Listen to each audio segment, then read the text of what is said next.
Welcome to Megapath Presents. I'm Ronnie Hayes, and today they revealed the cover of The Walking Dead comic issue 163. Now, this is very important for a number of different reasons. First off, this is the very first brand new story arc issue after the completion of the Whisperer War.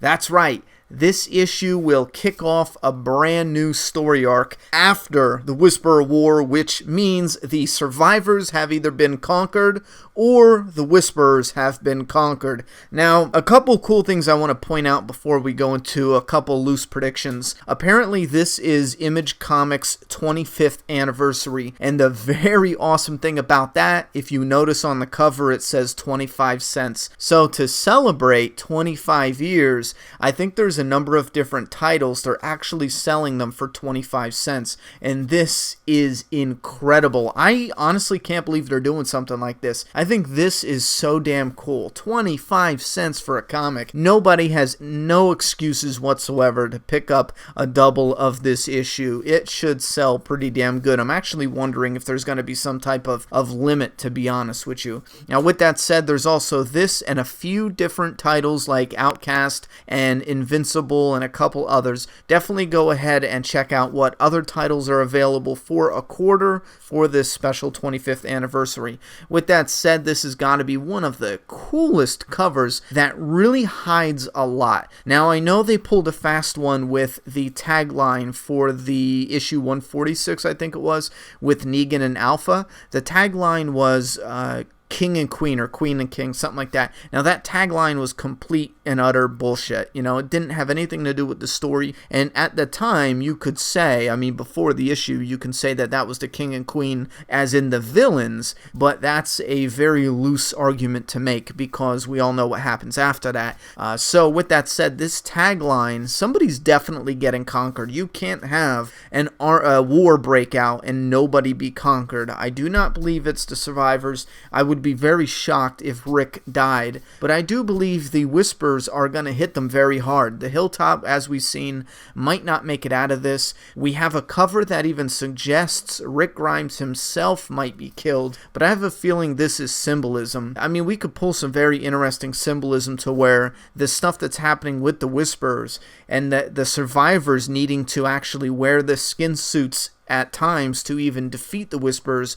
You can pull some very awesome symbolism there as far as the survivors having to do the most grimiest stuff, the stuff they even perceive to be completely disgusting, disrespectful, in order to survive in this world. And I think that's been a repeating message throughout the series that we're going to continue to see. Anyway, this is extremely exciting because we do not know. This is like a whole new beginning. Once they had the ordeal with Negan and everything, we didn't know what was coming up. We had no clue. Same thing with this. We do have the hint of the radio. Now, here's where it gets interesting. After the war, okay, the Whisperers are all dead and gone. I'm placing my bets on them being gone. I know some survivors. I'm afraid Andrea might be the one big death that we get from the Whisperer War, but let's say we get a big death from the survivors. Let's say the Hilltop is destroyed, and let's say that Eugene tells Rick about the radio for whatever reason. I'm assuming that Eugene and the Stephanie girl will have another conversation that will lead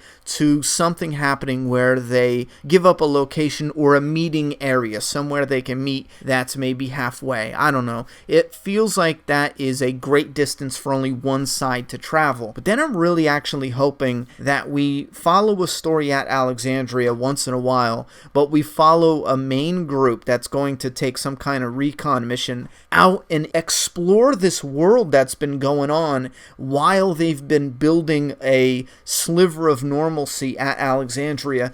Take Magna, take Dwight. Dwight doesn't want to lead the Saviors anymore. Take Dwight, take Magna, take Carl, take Lydia, Sophia. I mean, take a number of characters, main characters that we like, and send them out to discover or meet up with this new group from Ohio. You can explore this world filled with overgrowth and danger in and out of areas. I just love that idea of experiencing what the world looks like now, and then obviously you'll run into a couple things on the way, maybe nothing that's too involved, story-wise, maybe a couple issues here and there, but then a chunk of story later, this group finally gets to Ohio, or the area that they're meeting the people on the radio, and then we could possibly get introduced to a whole new network of communities that's even bigger. Now, this is where a lot of fans are starting to wonder, will we see governments come into play in the story? Will we see huge clusters of civilization scattered about? I do believe that they need to be very careful with this, because one of the major plot holes consistently in the TV show and in the comic is the simple fact that they never introduce characters unless it's actually playing a part in a story. For example, we have characters who go back in Georgia, they go from place to place and they run into people, right? They run into the governor, they run into the hunters, they run into Father Gabriel, Abraham, and Rosita Eugene. They run into all these little clusters of people, and the story revolves around that, but we never see them just witness people surviving, along the way. Somebody that's locked away in a house that they just want to be left alone. They never cross paths with somebody in the road that doesn't want anything to do with them. Maybe they're even looking for food and water. We don't see any of this. They have even, and this is probably one of the biggest plot holes, they have even traveled from Georgia 600 miles to Alexandria. I believe that's in Virginia, right? They traveled that huge distance and never ran into anybody in both the show and the comic. Now, that is a feat all in itself. With that said, would it be realistic at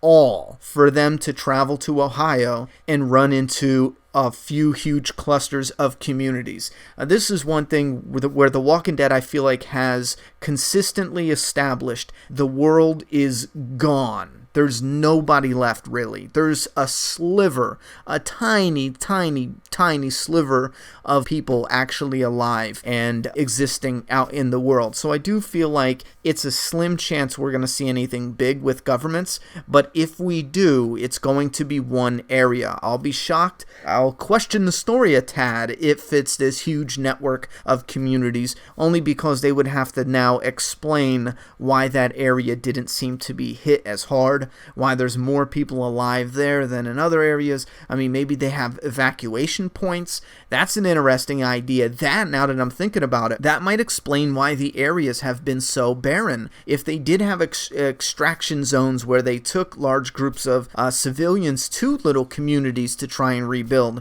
and they're doing something good there, that might help to explain it. Yeah, I do agree with that. So this is all very interesting. I love this cover. I have been loving the covers in the New Beginning on this entire time. I know the Whisper of War covers are a little lackluster compared to what we have been getting, but the variant covers definitely make up for that. They are incredible. I love them. This cover, though, I'm very curious to see what happens in the story-wise, but this cover alone, especially with Rick's arm sticking up like that, I love this, and I can't wait to get my hands on this. Remember, guys, it's only 25 cents, and you know what, for the hell of it, I do want to get into some Q&A questions for the comic book. I'm going to try to do my best to get some free time to do that this weekend.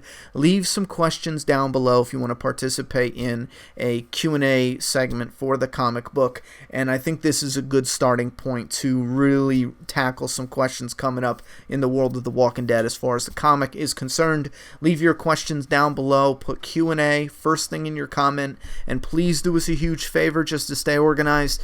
Keep it strictly comic book related for The Walking Dead. Alright guys, if I missed anything, put it down in the comment box. Maybe we'll discuss it in the opening segment for the Q&A that's coming up regarding the comic book. Alright, thoughts and opinions down there. I'm done talking. It's your turn. Subscribe now.